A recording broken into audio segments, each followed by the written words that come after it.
2020, the Indonesian government began to impose rules on blocking illegal cell phones from black market through the identifications of international mobile equipment identity. According to a report by research firm IDC, the implementations of IMEI regulations is starting to produce positive results, not only for the smartphone market as a whole, but specifically for vendors. IDC Market Analyst Febrian stated, Apple was one of many cell phone brands with a big sales increase after the IMEI regulations came into effect. Before the IMEI rules come into effect, many Indonesians bought iPhones from abroad since they were more affordable compared to the Indonesian market. The buyer can also choose any model that are not available in the country.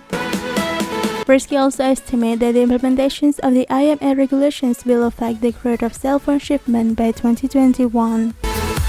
He further explained that before the IMEI regulations came into effect, IDC estimated that the illegal smartphone market share was 20 to 30% and are widely circulated through various channels, both offline and online. However, consumers are no longer interested in buying illegal smartphones after the implementations of IMEI regulation. With reduced circulations of cell phones from black market, the portions of official smartphone has become larger, and this is a great opportunity for smartphone vendors to fill this gap in the near future. There were a number of issues before IMEI was implemented. In fact, after the government announced that the effect of these regulations will take effect starting April 18, 2020, but the Central Equipment Identity Register machine was not yet ready.